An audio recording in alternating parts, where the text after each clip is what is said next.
At 19, Leo had already lost his father, his home, and what felt like the last warm sliver of his mother's regard. All in the space of a single, brutal year. All he had left to show for it was a faded photograph, a single worn leather work glove that still held the ghost shape of his father's hand, and the deed to a derelict powerhouse on the forgotten edge of town.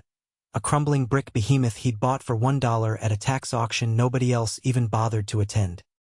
His new stepfather, a man whose smile never quite reached his eyes, had laughed a short, sharp bark of a laugh when Leo brought the paper home.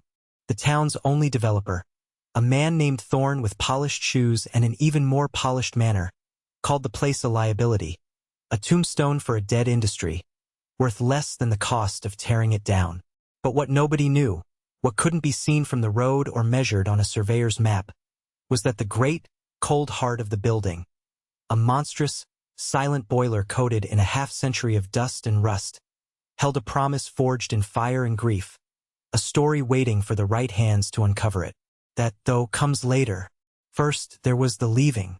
The finality of it wasn't in the shouting, because there was no shouting, not at the end. The finality was in the quiet. It was in the way his mother wouldn't meet his eyes, her gaze fixed on a spot on the kitchen wall as she polished a glass that was already clean, her knuckles white. It was in the way his stepfather, Richard, stood with his arms crossed, leaning against the doorframe, a posture of casual ownership that included the house, the air inside it, and the woman polishing the glass. The words, when they came, were simple, delivered without heat. "It's not working, Leo," his mother said, her voice thin. "You need to find your own way now. You're a man." He was 19. A man. He didn't feel like a man. He felt like a loose thread on a sweater, one good pull away from unraveling completely. He packed a single duffel bag, the same one his father had used for weekend fishing trips. He put in a few changes of clothes, the worn copy of a book on mechanical engineering his father had given him, and the photograph of the three of them, taken years ago at a county fair, all of them smiling into the summer sun, a life that felt like it belonged to someone else now. As he zipped the bag, his fingers brushed against the leather glove he kept on his nightstand. It was stiff with age and stained with the memory of honest work, the palm worn smooth, the fingers curled slightly as if still holding a tool. He tucked it deep inside the bag, a small, solid piece of a world that no longer existed. Richard had watched him, silent, and then stepped aside from the door. Not a goodbye, just an opening. Leo walked past his mother, who still had her back to him, her shoulders trembling almost imperceptibly. He wanted to say something, to break the terrible, sterile quiet, but the words were stuck somewhere in his throat, a hard lump of grief and confusion. He just walked out the door he had walked through his entire life, let the screen door slap shut behind him, and didn't look back. The days that followed took on a gray, shapeless quality. He slept on a friend's couch for a week, the springs digging into his back, the feeling of being an intruder a constant, heavy presence. He spent his days walking the town, trying to find work, but there was little to be had. He was just another pair of hands in a place that had too many already. It was during one of these long, aimless walks that he first really saw the powerhouse.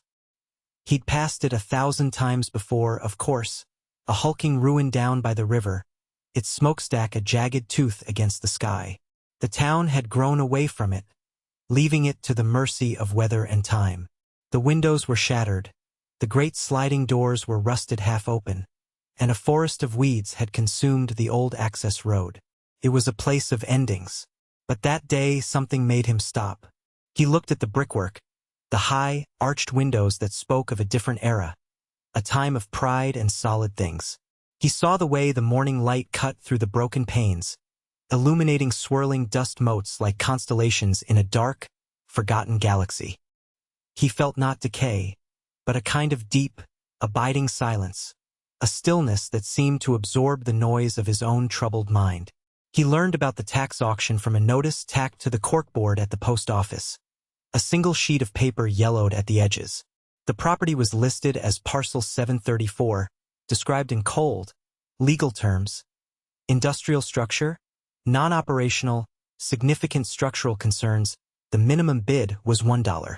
It was a formality, really. The town was just clearing its books. Everyone knew Thorne wanted the land, but he was waiting, patient as a spider, for the city to condemn the building so he could get it for the cost of the demolition he would have to perform anyway. No one else would bid. It was a fool's purchase. Leo went to the town hall on the day of the auction. The room was mostly empty. A few clerks, a bored-looking official, and Mr. Thorne himself, sitting in the back, observing. He wore a crisp gray suit and looked entirely out of place, an emissary from a cleaner, more profitable world. He nodded at Leo, a small, dismissive gesture. When parcel 734 was called, the auctioneer barely looked up from his papers. Minimum bid, $1. The silence stretched. Leo felt his heart pounding. He felt Thorne's eyes on him, amused. He raised a hand, his voice barely a whisper. $1. The auctioneer glanced at him, then at Thorne, who simply gave a slight shake of his head, a flicker of a smile playing on his lips. Sold, the auctioneer said, banging a small wooden gavel with a sound like a breaking bone. To the young man in the back after, Thorne approached him, his hand outstretched. His grip was firm and dry. Son, I'm not sure what you think you just bought, but I'd be willing to take that liability off your hands. Give you $100 for your trouble. A quick profit. Leo looked from Thorne's polished face to the folded deed in his own hand. No, thank you, he said. I think I'll keep it. Thorne's smile tightened. Your choice, but a piece of advice. Some things are meant to be left for dead. He walked away, leaving Leo standing alone in the echoing hall, the owner of a ruin, the king of a pile of bricks and rust. He didn't know why he'd done it. It was an impulse, a defiance against the quiet, sensible surrenders that had defined his life so far. It was his. That was all that mattered. It was the only thing in the world that was his. The first time he walked onto the property as its owner, the scale of his folly hit him with the force of a physical blow. The chain-link fence was rusted through in places, hanging in sad, jagged scallops. The ground was a minefield of broken glass, rusted metal shards, and weeds as thick as his wrist. The air inside the main turbine hall was cold and damp, smelling of decay and pigeons and wet earth. It was vast, a cathedral built for machines that were long since gone, ripped out for scrap decades ago. All that remained were their concrete pedestals, like ancient altars, and the ghosts of their vibrations in the thick, dusty air. Light streamed down from the high, broken windows in dramatic, hazy shafts, illuminating the debris on the floor. It was overwhelming. He stood in the center of the great hall, a single small figure in a cavern of industrial death, and felt a profound, crushing loneliness. He had traded one form of homelessness for another. He sat down on one of the cold concrete plinths, pulled the leather glove from his bag, and slid it onto his right hand. The fit was wrong, too big, but the familiar scent of oil and leather was a comfort. He remembered his father telling him, his voice a low rumble as he worked on their old truck. Everything looks like a mess at the start, Leo. You just find one corner, one small piece, and you make it right. Then you find the next piece, find one corner. He looked around. His eyes settled on the massive steel sliding doors. They hung crookedly on their tracks, jammed open by years of rust and debris. That was his corner. He would start by closing the door. Took him 3 days. 3 days of shoveling out hardened mud and rusted metal fragments from the tracks, of using a long steel pipe as a lever, his muscles screaming in protest, moving the colossal door an inch at a time. He worked from sunup to sundown, fueled by cheap sandwiches and a stubborn refusal to admit defeat. On the third afternoon, with a final, groaning shriek of metal on metal, the door slid shut.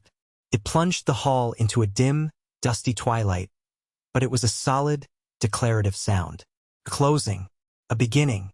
He felt a flicker of something he hadn't felt in a year. Bride. That evening, he unrolled a cheap sleeping bag in a small, glass-walled office that overlooked the turbine floor. It was the cleanest, most sheltered space he could find. As darkness fell, the powerhouse transformed. The sounds of the wind whistling through the broken panes became a kind of music, a low, mournful hum. The moonlight painted silver rectangles on the concrete floor. It was not a tomb. It was just sleeping. He was not the only living soul there. On his second day, he'd seen it. A flash of scruffy, tan fur disappearing behind a pile of old conduits. Later, he left out a piece of his sandwich. The next morning, it was gone. He started leaving food in the same spot every day. Finally, one evening, as he sat watching the dust settle, the creature emerged. It was a dog, a mutt of indeterminate breed with a matted coat and one ear that flopped over. It was also missing its left hind leg, holding itself up with a practiced tripod-like stability. It watched him with intelligent, wary eyes, then limped over to the food, ate it quickly, and retreated, not into the shadows, but to a specific spot. It hopped up onto the wide metal platform that encircled the base of the main boiler, a monstrous, multi-story cylinder of riveted steel that dominated the far end of the hall. There, the dog curled into a tight ball and lay its head on its paws, facing the boiler's sealed iron door as if on guard. It was a strange, unwavering vigil.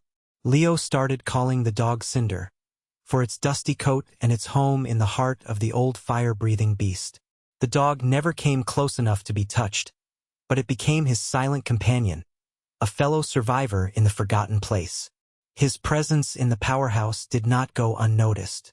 The town began to talk. He'd hear snippets of it when he went to the diner for a hot meal, his one small luxury. Marge, the owner and sole waitress, would pour his coffee without him having to ask. She was a woman whose age was impossible to guess, with sharp, kind eyes and hands that were never still. "Heard you bought the old Blackwood place," she said one morning, setting a plate of eggs in front of him. He flinched at the name. "Blackwood. Silas Blackwood," she clarified, wiping down the counter. "He was the last caretaker. Lived in that little office of yours for 30 years after the plant shut down. The town just let him stay on. Kept an eye on things." Leo had an image of a lonely, broken old man, as much a ruin as the building he inhabited. "People said he was strange," Marge continued, her voice lowering slightly. "Kept to himself. Always tinkering. Saw him once hauling a big gear out of the river on a chain hoist he built himself. Said the river didn't have no right to it. But he wasn't strange. He was just quiet. A quiet man in a loud world." She paused, her gaze distant. "My husband, Frank, he passed 10 years back. The day after the funeral, I found a new latch on my back gate, perfectly fitted, oiled and all. Never asked for it. Never saw who did it. But I knew. It was Silas's work. He did things like that. Fixed things. Never sent a bill, never wanted a thank you. He used to say, 'A debt is just a story that isn't finished.' I guess he felt he owed the world something." She looked at Leo, a long, appraising look. "He would have liked you, I think. You've got good hands." He respected good hands. Marge's stories began to change the way Leo saw the powerhouse. It wasn't just an empty shell. It had been a home. The layers of dust weren't just neglect. They were the accumulated silence of a man's solitary life. He started to work with a different kind of attention, a sense of respect. He wasn't just cleaning a derelict building. He was tending to someone's legacy. He found small signs of Silas everywhere. A workbench with tools neatly arranged in shadowboard cutouts, a shelf of carefully labeled jars of nuts and bolts, a series of complex diagrams sketched in chalk on a slate wall, detailing a water purification system powered by a small, handmade water wheel in the river culvert. This was not the work of a man letting a place die. This was the work of a man keeping a heart beating, however faintly. His days fell into a rhythm. Wake with the sun, share a piece of his breakfast with Cinder, and then work. Clearing debris, patching the roof with salvaged sheets of tin, reglazing windows with cheap plexiglass. Each small act of repair felt like an act of defiance. He was not just fixing a building, he was fixing himself, piece by broken piece. One afternoon, Mr. Thorne paid him a visit. His polished black car seemed alien against the backdrop of rust and weeds. He didn't get out, just rolled down the window, a condescending smile on his face. "Still playing King of the Castle, son?" he asked. Leo didn't answer, just kept sweeping a patch of concrete. "Look," Thorne said, his tone shifting to one of strained reasonableness. I'm prepared to make you a final offer. $10,000. For the deed. That's more than this scrap heap will ever be worth. I'm building a series of luxury condos along the riverfront. Prime real estate. This is the last piece of the puzzle, and frankly, it's an eyesore. You're holding up progress. $10,000. It was more money than Leo had ever seen. Could buy him an apartment, a used car, a new start, a way out. He thought of the cold nights in the sleeping bag, the constant ache in his muscles, the gnawing uncertainty of his future. He looked at Thorne's clean, manicured hands on the steering wheel. Then he looked back at the powerhouse, at the high arched window he'd spent the last week carefully reglazing. He looked over at the boiler platform, where Cinder sat, watching Thorne's car with a low growl. "No, thank you, Mr. Thorne," Leo said, his voice steady. "It's not for sale." Thorne's smile vanished. "You're a foolish boy. You think this is a game? I have friends on the town council. There are ordinances, safety codes. A building this derelict can be condemned. And when it is, the city will take it and you'll get nothing. I'm offering you a gift. Take it." "It's not for sale," Leo repeated, turning his back and resuming his sweeping. The sound of Thorne's car speeding away, tires spitting gravel, was loud in the quiet afternoon. The threat hung in the air long after the car was gone. Condemned. The word echoed in the vast space. He now understood he was in a race not just against decay, but against a man who saw the world as a spreadsheet, a world where a place like this, a life like Silas Blackwood's, had no value at all. That night, sleep wouldn't come. He lay in his sleeping bag, the developer's threat turning over and over in his mind. He was 19, broke, and alone. He had no lawyer, no influence, no resources. Thorne was right. He was a foolish boy. He had picked a fight he couldn't possibly win. Frustrated and restless, he got up and started to walk through the darkened main hall, the beam of his flashlight cutting a nervous path through the shadows.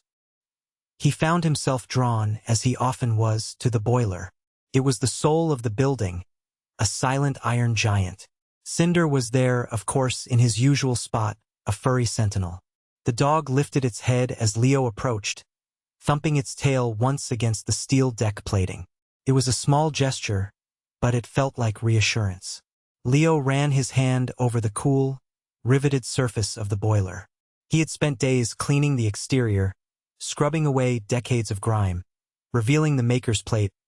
Allegheny Steam Works, 1928. It was built to last, a monument to a forgotten kind of craftsmanship.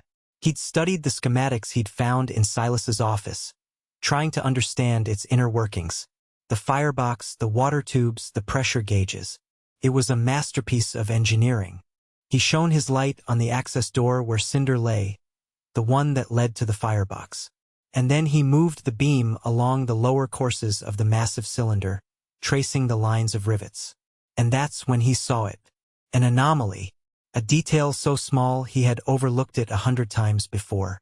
Most of the firebox was lined with thick, heavy-duty refractory bricks, pale and grooved from years of intense heat. They were held in place by a dark, crumbling mortar. But in one section, a perfect rectangle about 3 feet high and 4 feet wide, the bricks were different. They were a slightly darker shade of tan, their edges sharper, less worn. And the mortar was a clean, pale gray, expertly applied but clearly much, much newer than the rest. It made no sense. Why would anyone patch a single, non-structural section of firebrick in a decommissioned boiler with such meticulous care? It served no purpose. It was a repair that wasn't a repair. He ran his hand over the section. The bricks were smooth, solid. He pushed against them. Nothing. He tapped one with the handle of a wrench he carried in his back pocket. The sound was a dull thud, just like the other bricks. But it nagged at him. It was a question without an answer, a piece of the puzzle that didn't fit. Silas Blackwood was not a man who did things without a purpose. Every nail, every weld, every sketch he'd left behind had a clear, practical logic. This was different. This was a secret. He looked at Cinder, who was watching him intently, his head cocked. The dog had chosen this exact spot as his sanctuary, his watch post. It wasn't random. Animals knew things. They felt things. The dog wasn't guarding the boiler. He was guarding this spot. A shiver, unrelated to the cold, ran down Leo's spine.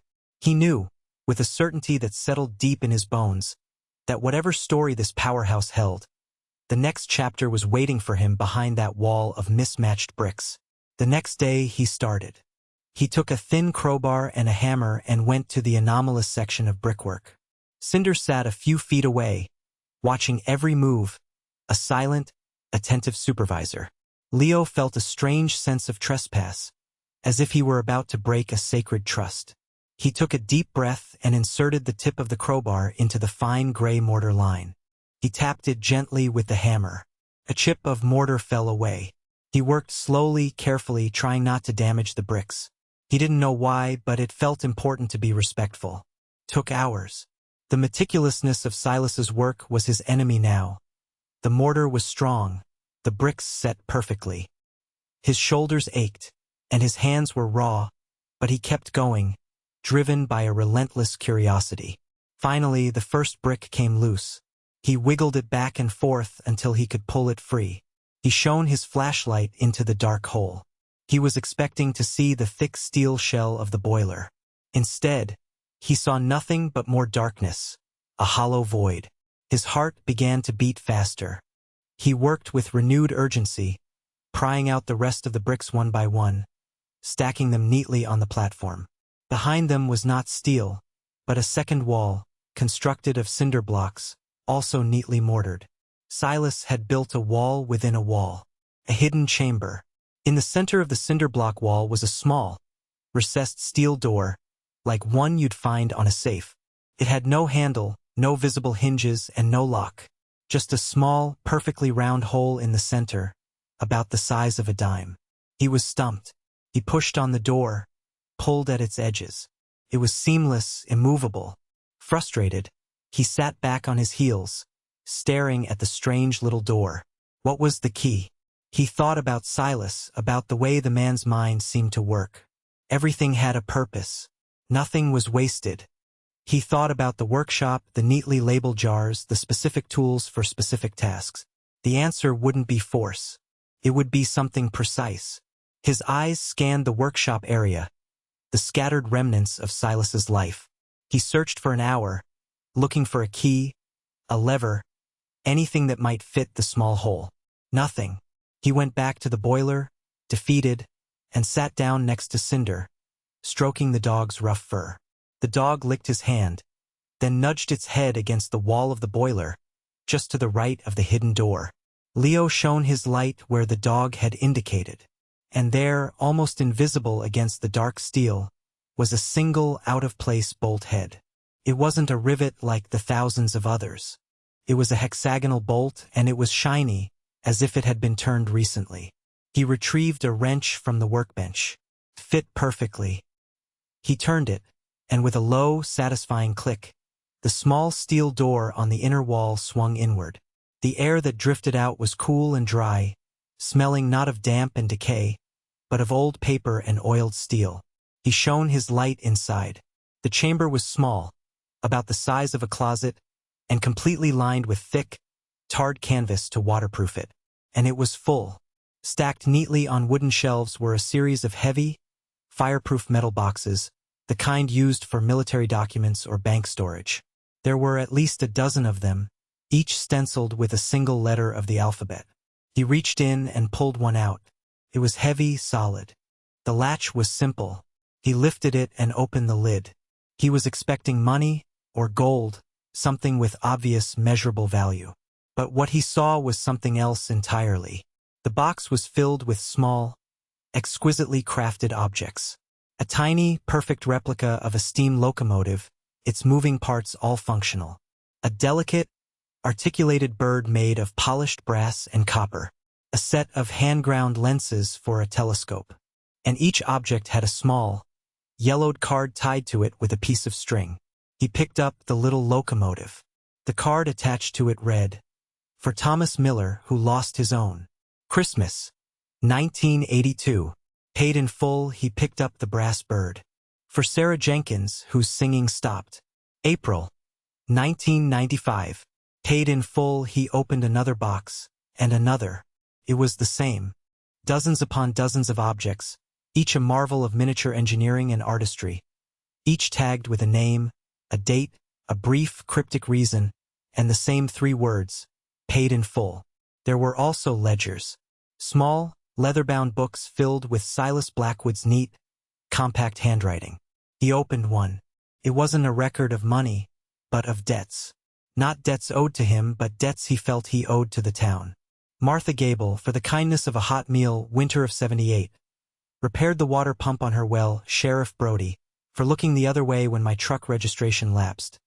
Fabricated a new brace for his daughter's leg. It was a secret history of the town, a lifetime of quiet, anonymous reciprocity. This was the powerhouse's true purpose. It wasn't a place of industry. It was a workshop for repaying kindness. It was Silas Blackwood's heart, hidden away in a vault of brick and steel. Leo sat there on the cold metal platform for a long time, the beam of his flashlight illuminating the incredible, secret treasure. The air thick with the weight of one man's profound and hidden grace. He was not the owner of a ruin. He was the guardian of a legacy. The weight of that realization was heavier than any of the boxes. He finally understood what Marge had meant. A debt is just a story that isn't finished. And he had just stumbled into the library where they were all kept. If you have stayed with this story this far, stay a little longer, because what happens next is the part one have been waiting to tell you. It is the part where a boy who had nothing finds out he has been given everything that matters, and the part where a town that has forgotten its own heart is about to be reminded of it in the most unexpected way. The discovery changed the rhythm of Leo's days. The work of cleaning and repairing the powerhouse continued, but now it was imbued with a different purpose. He was no longer just claiming a space for himself. He was honoring the space that Silas had created. He handled the old tools with a new reverence. He looked at the chalk diagrams on the wall not as faded scribbles but as sacred texts. He felt Silas's presence not as a ghost, but as a teacher, a silent mentor whose lessons were written in steel and wood and stone. He spent his evenings in the small office, carefully going through the boxes and ledgers under the light of a single battery-powered lantern. Cinder would lie at his feet, a warm, breathing anchor in the vast, quiet building. Each object told a story. A beautifully crafted fishing lure for a man who had lost his job at the cannery. A complex clockwork music box for a family whose house had burned down, taking all their possessions with it.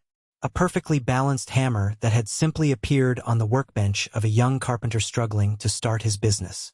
Silas had been the town's silent benefactor, its secret angel, using his incredible skill to mend not just objects, but lives, in small, unseen ways. The phrase paid in full was on every tag. It wasn't about money. It was about balance. It was about restoring a kind of grace to a world that often felt graceless. Leo felt like an archaeologist uncovering a lost civilization, one that valued quiet craft and mutual obligation over noise and profit. But the shadow of Mr. Thorne's threat remained. One morning, a crisp official notice was posted on the powerhouse gate. It was a condemnation order from the town council, citing numerous safety violations and declaring the structure an imminent danger to public welfare. It gave him 30 days. 30 days to bring the entire, massive building up to modern code. An impossible task that would require hundreds of thousands of dollars, or see it demolished. The order was signed by the head of the council, a man whose name Leo had seen in one of Silas's ledgers. For Councilman Peters, for his son's tuition check that went missing. A new wallet, anonymously returned. Thorne had one. He had used his influence, weaponized the law, and was now poised to get exactly what he wanted. Despair washed over Leo, cold and numbing. What was the point of all this? What good was uncovering this beautiful, secret history if it was all about to be reduced to a pile of rubble? He felt the familiar urge to run, to take what little he had and just disappear. He could sell the contents of the boxes. Some of the objects were surely valuable as art or antiques. He could take the money and start over somewhere else, somewhere no one knew him, somewhere he didn't have to fight a battle he was destined to lose.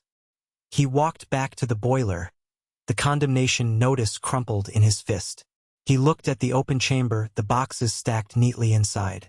He thought of Silas, spending 30 years in this place, alone, meticulously crafting these tokens of gratitude, asking for nothing in return. To sell them felt like a profound betrayal. It would be turning Silas's legacy into the very thing he had seemed to reject, mere currency.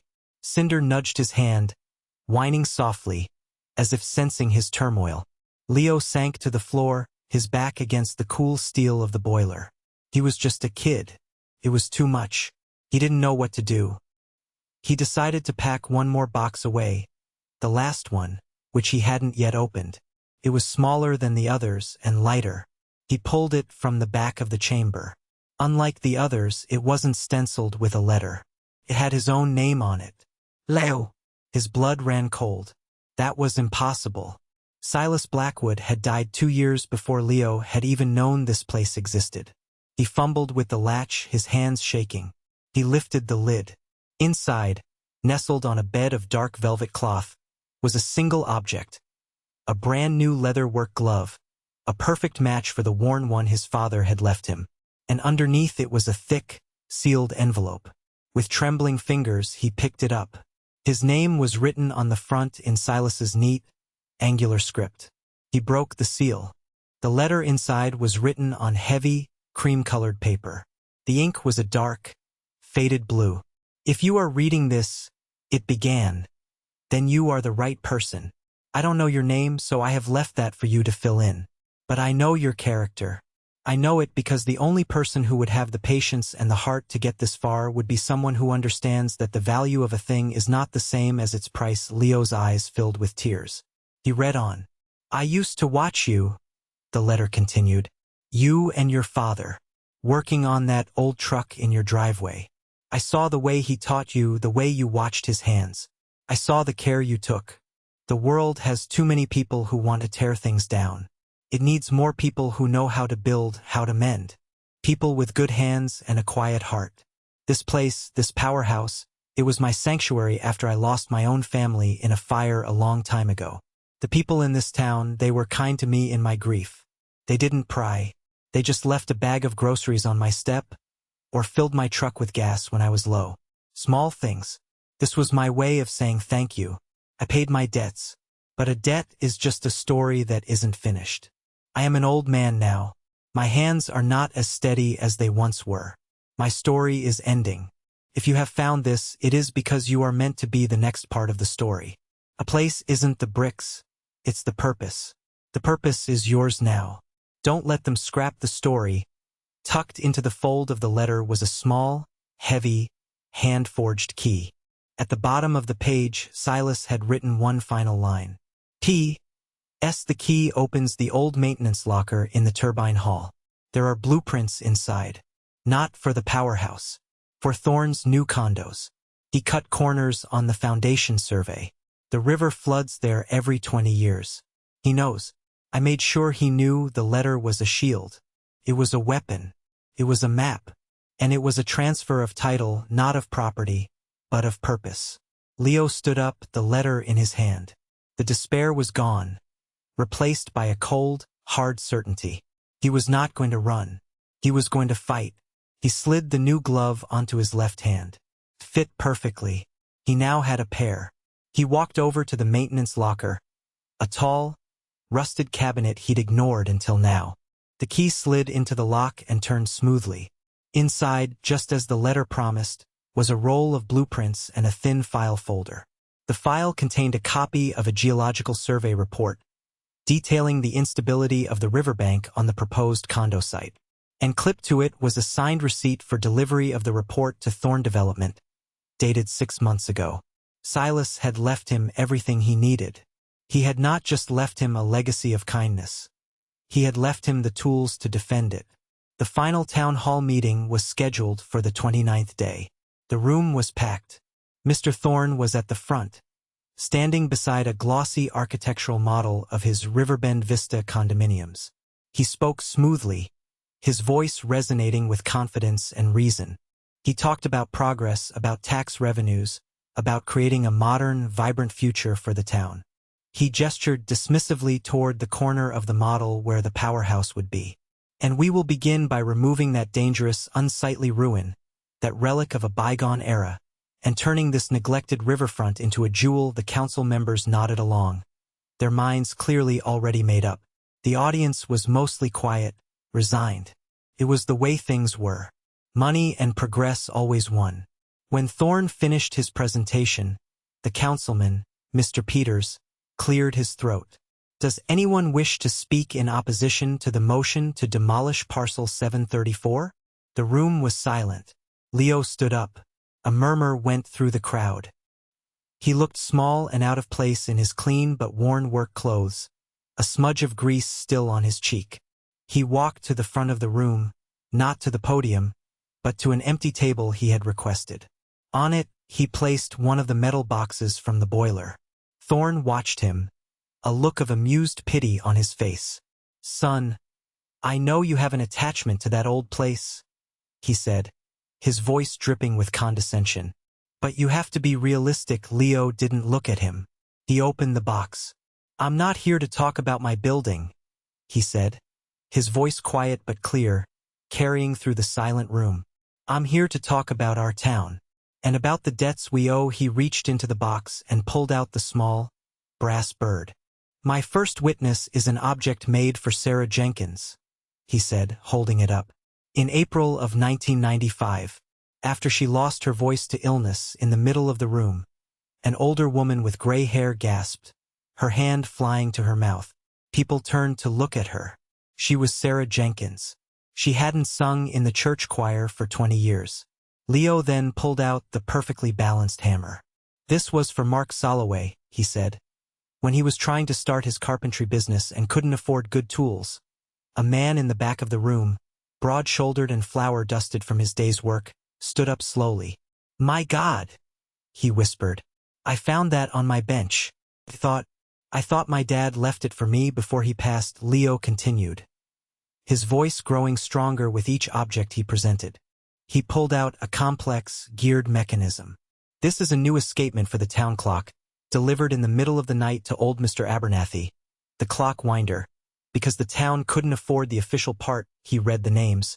He showed the objects, and with each one, a new person in the crowd would stir, a memory would surface, a quiet mystery from their past would suddenly be solved. The room was no longer silent.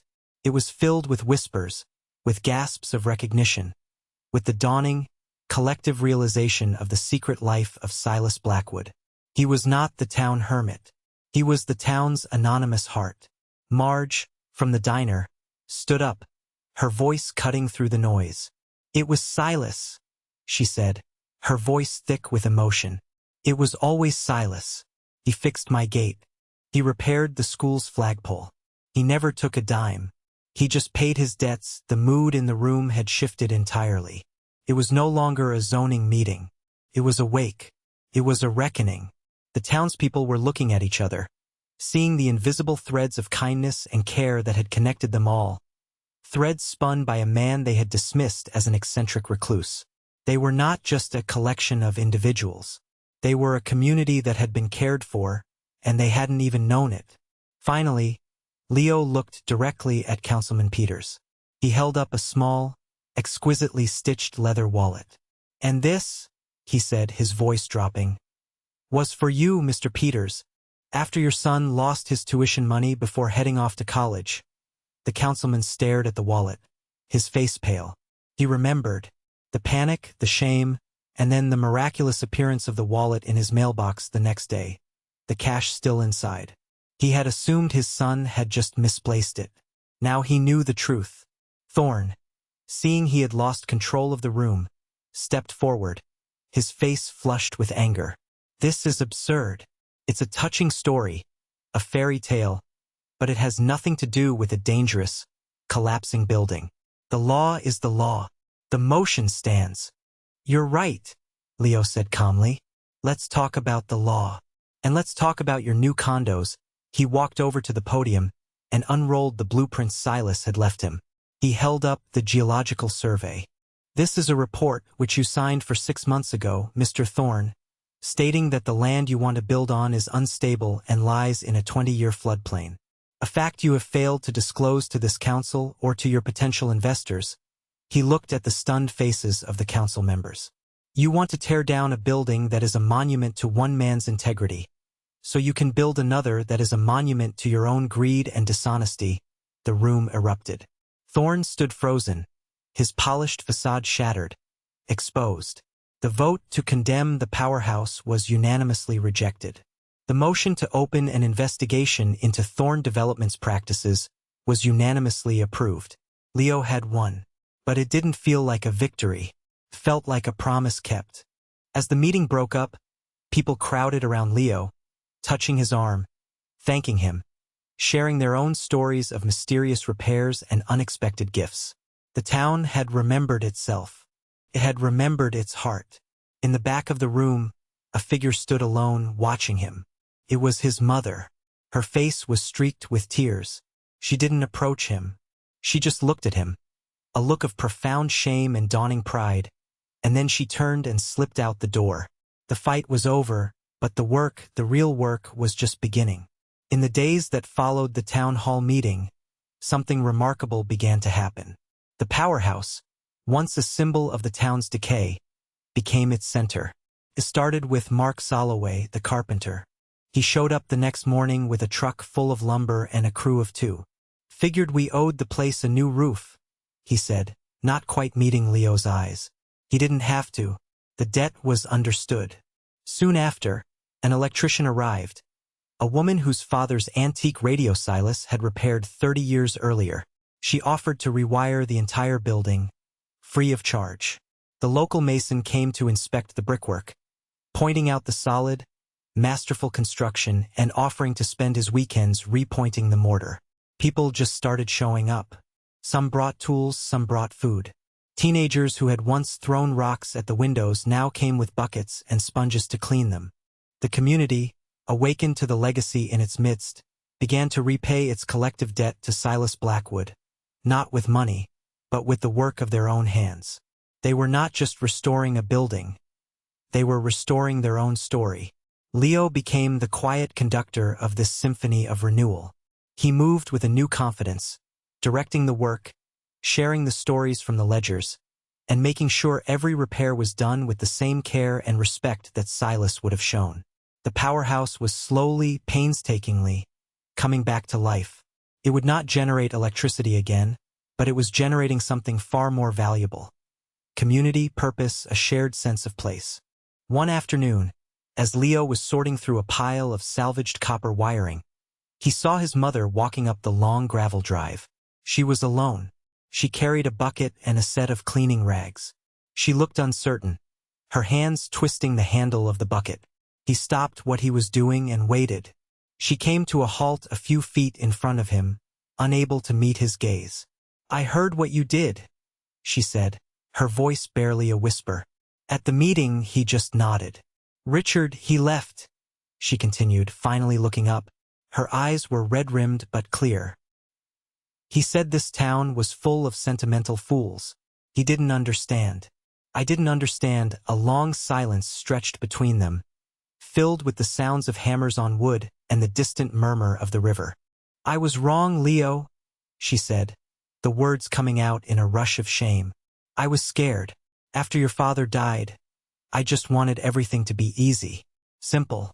And you were a reminder of how hard it was, of what I'd lost. That wasn't fair. I let a weak man convince me to push away the strongest person I knew." She held up the bucket. "I don't know if you can forgive me. I don't deserve it. But I'd like to help. I can scrub floors. I can start there." Leo looked at his mother, really looked at her, for the first time in a year. He saw not the woman who had kicked him out, but a woman who was lost and trying to find her way back. He saw the grief she had tried to bury under a new life, a new husband. He thought of Silas's ledger, of all the entries that spoke of second chances and quiet repairs. He walked over and took the bucket from her hands. "The floors in the office are pretty dirty," he said, his voice gentle. "We can start there." Together, they worked side by side that afternoon, in a silence that was no longer strained and painful, but comfortable, companionable. It was a beginning, a new corner to make right. As the powerhouse was being physically restored, Leo took on the task of restoring its soul.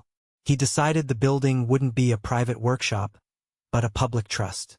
He, along with Marge and a few other town elders, formed a foundation to turn the powerhouse into a working museum and a community workshop. A place where the skills of craft and repair could be passed down. A library of Silas's work and a school for his philosophy. The metal boxes and their contents became the central exhibit, each object displayed with its story, a testament to a quiet man's extraordinary life. Mr. Thorne's development project collapsed under the weight of the investigation and public outrage. He sold his holdings and left town, a man undone not by a powerful rival, but by a 19-year-old boy and the ghost of an old caretaker. The riverbank he had wanted to build on remained wild and undeveloped, a quiet monument to his failed greed. The seasons turned. The hole in the powerhouse roof was patched. The windows were all reglazed. The great turbine hall, once a cavern of decay, was now clean and bright, filled with workbenches, lathes, and drill presses donated by people from all over the county who had heard the story. Cinder, now gray-muzzled and content, had his own bed right by the boiler, the undisputed guardian of the place. Leo lived in the small apartment he and his mother had built in the upper levels of the powerhouse, a warm, comfortable space with a view of the river. His mother managed the small cafe they opened in the front of the building, serving Marge's recipes and becoming a warm, central figure in the community she had once felt alienated from.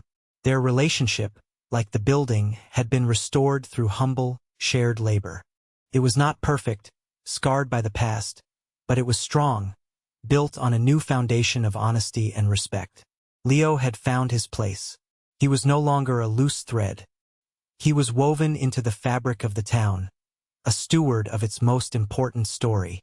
He spent his days in the workshop teaching kids how to weld, how to read a blueprint, how to respect a tool. He taught them what Silas had taught him through his work, that mending what is broken is a noble act, that the world is worth repairing, not replacing. One late autumn afternoon, a year after the town hall meeting, a beat-up moving van sputtered to a halt just outside the powerhouse gates, a plume of steam billowing from its hood. A young family got out, a father, a mother, and a small girl. They looked tired, stressed, the anxiety of a cross-country move compounded by a breakdown. The father kicked the tire in frustration. Leo watched them from the workshop door. He saw their predicament, saw the weariness in their posture. He disappeared back into the workshop. The sounds of a grinder and a welding torch could be heard for a few minutes. Then he emerged, wiping his hands on a rag. He walked over to the stranded family. He was carrying a small, custom-fabricated metal part, a water pump flange still warm to the touch. He didn't say much. He just pointed to the engine. "That's probably your problem," he said. "This should fix it." The father looked at him, bewildered. How did you know? How much do I owe you?" Leo just shook his head. He set the perfectly machined part on the hood of the van, a small offering of grace to a stranger. He gave the man a simple nod, a gesture of understanding that needed no words. He then turned and walked back toward the great brick building, the setting sun casting his long shadow before him. Cinder limped faithfully at his side, his loyal companion. The light caught the old brick, making it glow with a warm, golden light. A debt is just a story that isn't finished. And this one, Leo knew, was just beginning. He had found his corner and he was making it right. The story would go on.